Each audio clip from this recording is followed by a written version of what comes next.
Alex Cotra, bonjour. Bonjour. Alors on va vous présenter, vous êtes le directeur du pôle Outre-mer à France Télévisions, donc c'est vous qui quelque part chapeautez la station de La Réunion. Vous êtes venu à La Réunion pour parler de la diversité de l'Outre-mer, de la place de l'Outre-mer sur les chaînes de France Télévisions. Mais avant qu'on parle de ça, on va peut-être un peu parler de la situation de la station régionale de Réunion Première. Hier, en conférence de presse, vous avez dit on part de loin. Et c'est vrai qu'il y a quelques années de ça, RFO, c'était, on s'en moquait un peu dans la population et dans le milieu de la presse. Que de chemin parcouru. Lorsque je suis arrivé donc à la tête du pôle Outre-mer il y a 4 ans, nous avons fait faire une enquête pour demander aux Réunionnais ce qu'ils pensent de nous. Et le résultat est assez catastrophique. Et je l'ai dit à nos équipes. J'ai dit, moi je viens de Nouvelle-Calédonie, mais j'ai été presque humilié parce que ça a donné. Et j'ai dit, il faut qu'on se reprenne. Et je suis allé aussi, donc on a partagé ça en interne. Et j'ai demandé à Goura Patel, qui est un de nos anciens, qui connaît bien, qui a l'expérience, qui connaît bien son pays, qui connaît bien la maison, etc., de revenir prendre ce chantier-là. Et remobiliser nos équipes, et surtout revenir dialoguer avec les Réunionnais, ouvrir nos portes, nos fenêtres, dialoguer. Nous voulons être un acteur du pays. Aller sur le terrain, parce qu'en fait... Aller sur le terrain et construire avec les acteurs réunionnais le pays qui est en train d'avancer. Et je crois que c'est ce chemin-là qu'on est en train de prendre. Et alors que je vais quitter le pôle Outre-mer, je suis revenu pour voir... Parce que vous allez suivre l'exemple de Goura Patel et vous allez... Voilà, je vais revenir au pays. Je disais à Goura que parfois on est un peu prisonnier de nos pays. On a des responsabilités vis-à-vis de nos pays. C'est ce que je vais faire. Je vais revenir dans le Pacifique. Et je suis revenu voir un peu ce qui se passe ici. Et je repars avec beaucoup de confiance. J'ai dit hier, c'était l'humiliation. Aujourd'hui, c'est pas encore la fierté parce qu'il y a du chemin. Mais plus serein et plus confiant vis-à-vis de l'avenir. D'autant plus que Goura a appelé ici un jeune rédacteur en chef, Guillaume Ouer, et puis des équipes qui vont essayer de poursuivre le chemin. Puis Goura a cette méthode qui consiste à faire revenir à La Réunion des Réunionnais qui ont réussi à Paris et ailleurs et qui peuvent retourner et ramener leur expérience. Je pense que dans le passé, il a dû s'occuper du mercato au football. Hein. Parce que c'est un fan de football. Il sait détecter les talents et puis refaire venir. Je crois que par rapport au pays, à La Réunion, c'est important qu'on fasse confiance aussi aux hommes et aux femmes du pays qui ont réussi ailleurs et puis qui reviennent, qui apportent ce qu'ils ont. Mais il faut que pour repartir et que les jeunes, finalement, ces allers-retours-là nous enrichissent. Alors tout ça coïncidait en même temps avec la crise des Gilets jaunes. Et hier, toujours lors de cette conférence de presse, vous avez expliqué que cette crise des Gilets jaunes nous avait obligés à réfléchir, à vous interroger sur votre place dans la société réunionnaise. Et quelles sont les conclusions que vous en avez tirées alors ? Nous avons, oui, effectivement, été frappés par le fait qu'il y ait une réunion invisible qui existait. Et que parfois, il y a une couche de la population qui sortait de nos radars. Et qu'on ne voyait pas. Et souvent, on a utilisé en interne la misère est souvent silencieuse et invisible. Et c'est notre responsabilité d'aller voir. Et je crois que c'est le chantier que Goura a essayé de prendre en compte. D'abord, en interne, la réflexion sur notre pays. Qu'on ne se regarde pas le nombril, mais qu'on essaie d'être attentif à ce qui se dit. Et puis ensuite, utiliser nos médias, et notamment la radio, que Goura maîtrise bien, donc la radio, pour aller... Vous avez revalorisé la radio, effectivement, voilà. Parce qu'au sein de RFO à l'époque, la télé, c'était le... Exactement, faire de ce média un espace de parole. Le pays doit s'exprimer là-dedans. Les douleurs, les joies, les accents, la manière de faire, etc. La langue. La langue, évidemment. C'est pour ça que je parlais des accents, etc. Et que cette réunion-là, émerge. Et que ça nous permette aussi en télé et sur le numérique, qui est un média très important, vous le savez bien ici, de leur donner, de fédérer et de participer à la cohésion de la Réunion. Moi, ce qui m'impressionne en termes de télévision, c'est le nombre d'émissions que vous faites sur le terrain. À la rencontre des gens, aller dans la population, une recette de cuisine, discuter avec des personnalités un peu connues dans les villages les plus reculés, chose que nous n'avons pas les moyens de faire parce que nous ne sommes pas assez nombreux, Mais c'est vrai que c'est radicalement différent et que c'est en fait ce qu'il faudrait que nous tous nous fassions, quoi. Je crois que c'est notre réflexion est part du fait que au pôle Outre-mer, à l'intérieur du groupe France Télévisions, de deux choses. Il y a deux éléments importants, hein. D'abord, cette idée que nos territoires sont très fragiles. Contrairement à ce qu'on peut penser, voilà, parce qu'on a l'impression d'avoir des territoires riches, etc., très très fragiles socialement, économiquement, culturellement, et que nous, il faut qu'on soit attentif à ça. Pas tous nous tout seuls, vous aussi, vous participez à ça, la presse, etc., mais il faut qu'on soit attentif à ça. Et je crois que l'orientation, là, c'est de s'enraciner dans le pays. Aller là où, voilà, et laisser s'exprimer le pays, aider les créateurs du pays, les acteurs économiques, etc. Donc ça, c'est quelque chose d'important. Puis l'autre chantier, pour nous, c'est la visibilité. La visibilité, c'est la présence de l'outre-mer aussi dans les médias nationaux. Et nous, on est un groupe important. On a dû faire face à ça. C'est-à-dire, le débat autour de François nous a poussé à réfléchir. Alors, avant d'y venir, c'est la deuxième partie, mais une dernière question sur la Réunion. On le sent, il y a des efforts très importants qui sont faits, il y a une révolution en interne, ça se voit à l'antenne, mais les résultats ne sont pas encore là. Est-ce que quelque part ça vous déçoit? Non, je pense que c'est toujours difficile de remonter les choses, c'est toujours difficile, c'est un travail de longue haleine. Ce qui est important, c'est de maintenir la ligne et d'avoir cette constance, cette volonté de continuer, de faire pas à pas les choses, de ne pas reculer. Et je crois que c'est important de dire ça. On veut pas des effets médiatiques. On veut participer à la construction du pays. Il y a un proverbe populaire qui dit qu'il est c'est très facile de descendre l'escalier, c'est beaucoup plus compliqué de le remonter. Ah, mais ça c'est très vrai pour nous, dans les médias. Pour vous, pour descendre, voilà, ça a été... mais le fait que Gora est là, c'est très important dans notre station de la Réunion aujourd'hui. Parce qu'il y a Gora Patel, qui est un de nos... comment on peut dire ça, de nos références. Références. Et puis de l'autre côté, vous avez Guillaume O'Hare, qui est un jeune journaliste, etc. Et c'est ça, c'est la transmission. C'est le fait que finalement, il y a un héritage qui se transmet. Mais ce que Gora transmet, c'est évidemment la technique, la télévision, la télévision de pays, etc. Mais c'est surtout les valeurs du service public qui transmet. Et que derrière, avec ces moyens modernes, avec le numérique, avec tout ça, Guillaume et ses équipes et les jeunes qui sont là, les jeunes du numérique, vont essayer de développer. Je vous arrête. Les valeurs du service public, quelle différence vous faites entre les valeurs du service public et les valeurs du service privé? Je crois que c'est à peu près les mêmes valeurs, simplement nous, on est payé par le public pour ça. Voilà, c'est de dire, être attentif aux gens, c'est le fait que, ne pas courir derrière l'audience, nécessairement. Voilà, tout à l'heure on parlait de misère invisible, c'est pas toujours ceux qui parlent fort qu'il faut entendre. C'est pas ceux qui ont les moyens de se faire entendre. Il faut aller chercher. Et nous, on a les financements du pays, de la nation, pour faire ce travail-là. Décloisonner les choses, aller chercher les gens dans les hauts, faire parler, voilà, tout ça. Et puis, essayer d'investir pour des choses compliquées, difficiles. Parce que nos pays sont compliqués. Investir, par exemple, dans l'histoire de la Réunion. Un peu d'argent. Vous avez des archives extraordinaires. Voilà, des archives, les documentaires, etc. Je crois que c'est tout ça, que je dis, les valeurs du service public, et que nos équipes comprennent qu'ils ne sont pas simplement des journalistes ou des caméramans ou des techniciens, qu'ils doivent participer à ce chantier citoyen. Alors, si la qualité s'améliore localement, ça permet effectivement de pouvoir utiliser plus souvent et de façon plus récurrente les reportages, les magazines qui sont faits localement pour les montrer au niveau national. Et c'est un petit peu l'esprit de votre voyage, pourquoi vous êtes venu ici. La chaîne France O a disparu. Va disparaître. Vraiment, la décision est prise.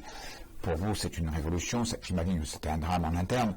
Mais en contrepartie, vous avez donc décidé de donner plus de visibilité aux Outre-mer sur les autres chaînes du groupe. Voilà. C'était au départ de ne pas se tromper de débat. Je pense que ce qu'on a essayé de faire, c'est-à-dire que le débat, c'est pas François. Le débat, c'est pas nous, nos équipes, même s'il a fallu gérer en interne. Le débat, c'est la visibilité de l'outre-mer. C'est de dire, finalement, dans une nation, est-ce qu'une population peut être invisible? Parce que la visibilité, c'est la citoyenneté. on ne peut pas exister. Voilà. Et dans l'histoire de l'outre-mer, c'est une histoire violente où, par exemple, dans l'esclavage, on existait, mais on était des meubles. Chez nous, dans le Kanak, où finalement, on était des indigènes. C'est-à-dire qu'on existait, mais on ne participait pas au vote. Donc, il y a dans la mémoire de l'outre-mer cette idée-là qu'on ne peut pas être invisible.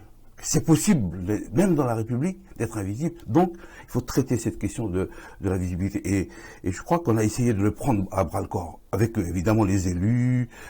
Finalement, on est passé plusieurs fois au Parlement, au Sénat, à l'Assemblée, discuter avec les ministères pour dire il faut traiter cette question-là parce que c'est une question qui dépasse la télévision. C'est une question politique, finalement, citoyenne, nationale, fondamentale.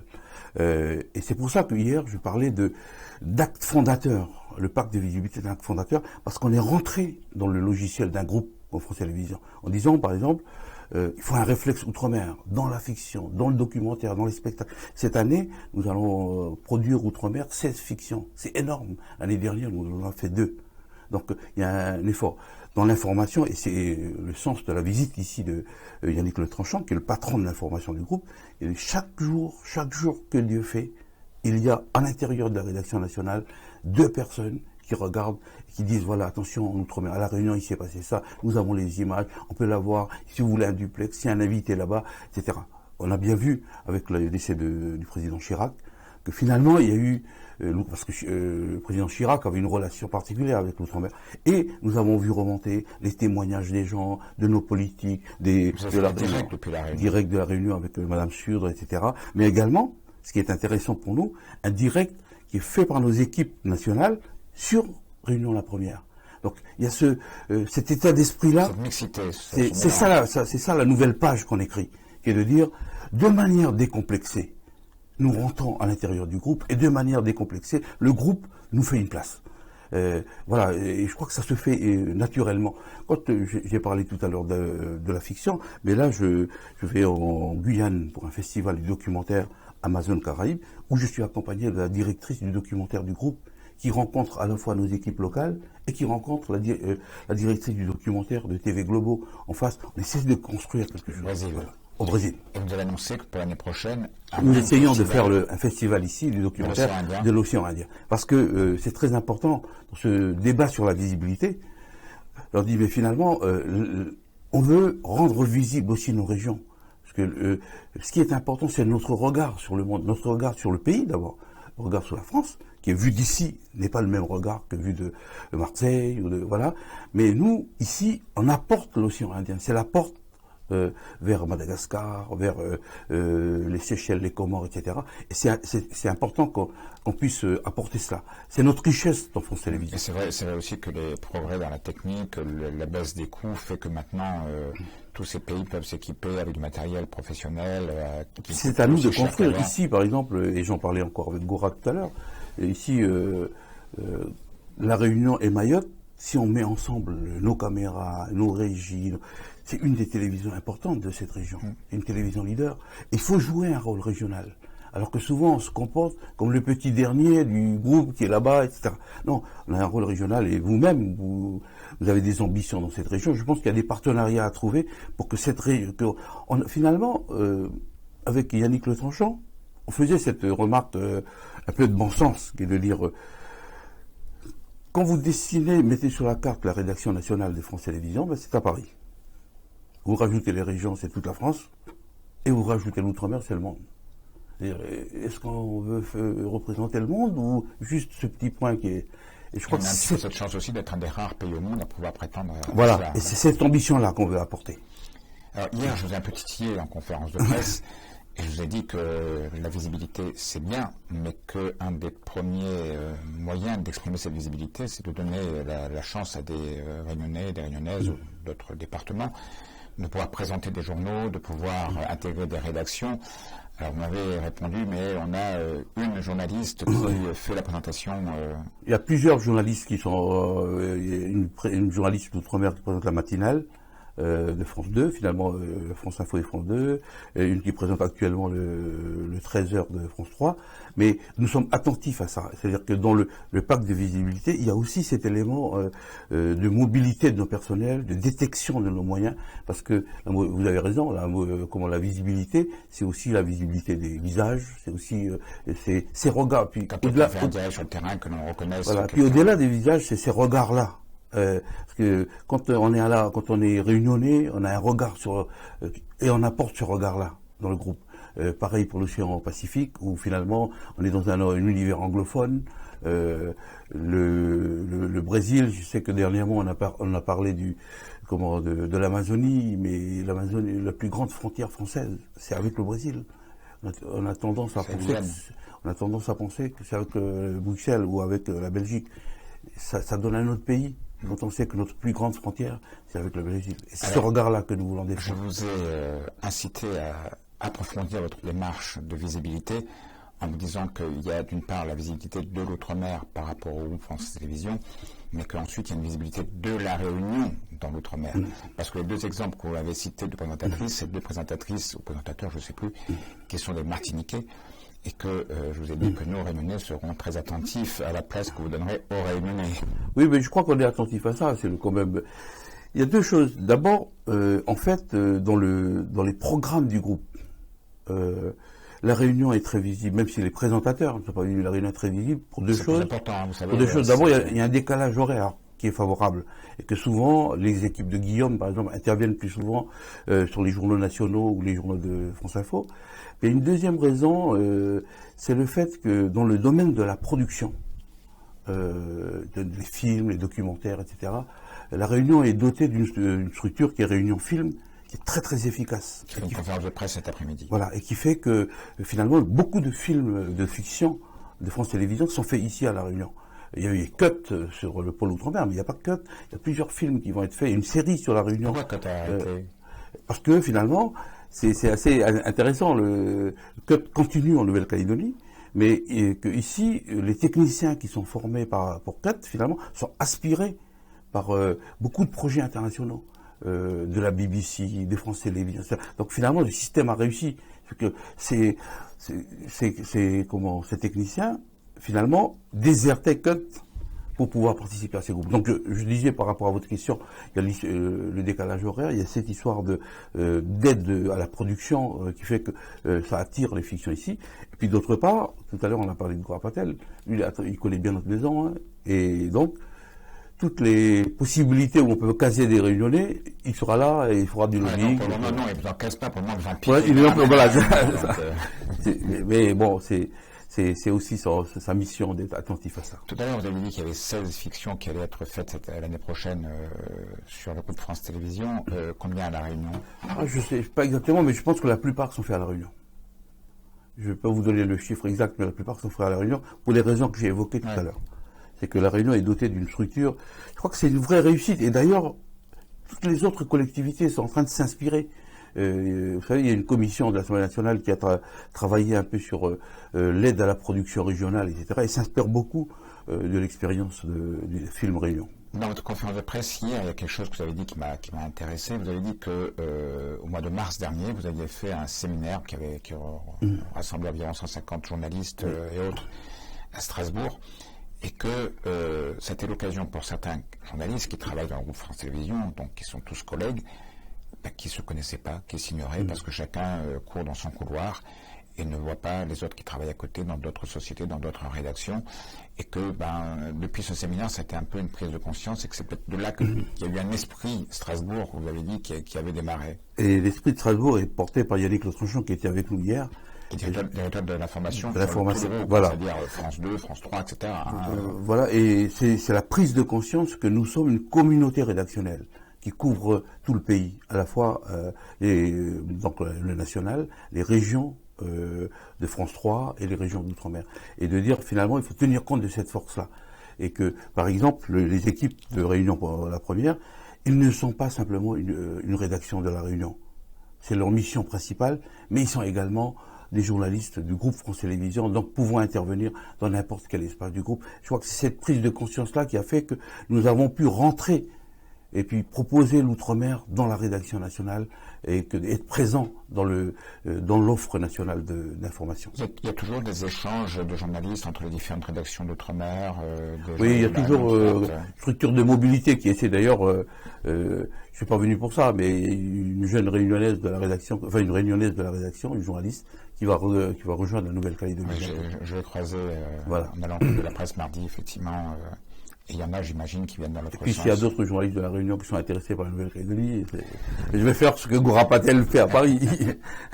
Mais je dis ça en souriant, mais je pense que c'est très intéressant de prendre en compte cette richesse-là de l'outre-mer et que les journalistes qui circulent s'enrichissent de ces expériences-là et ramènent cette richesse dans leur pays.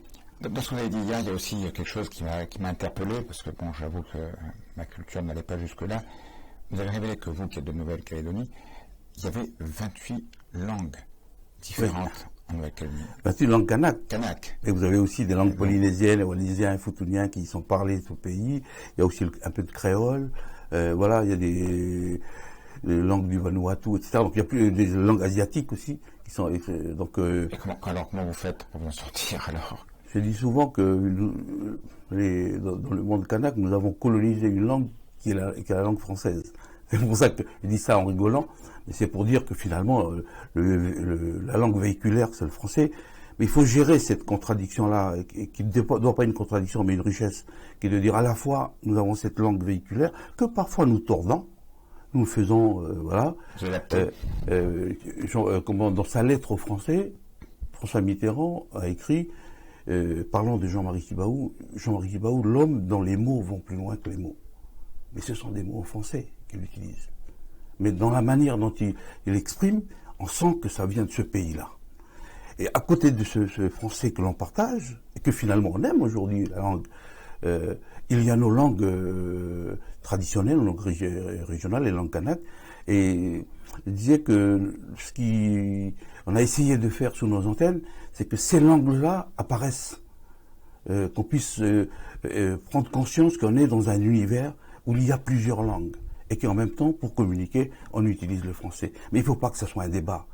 Il faut que ce soit, comment dire, là aussi, naturel. Il faut l'aborder de manière décomplexée. C'est notre richesse, ces langues-là, et aussi c'est notre richesse, le français. Alors comment vous gérez le problème à La Réunion, sur Réunion Première, du créole à l'antenne?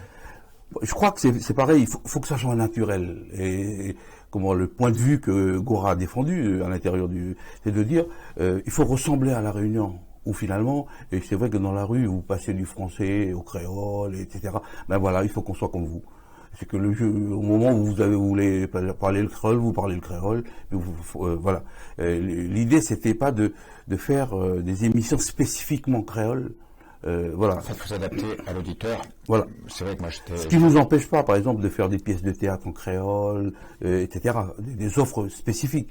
Mais sur l'antenne, par exemple à la radio, les gens, vous êtes à la Réunion, vous vous exprimez comme les Réunionnais veulent. Si on parle en créole, il parle en créole, et on lui répond en créole.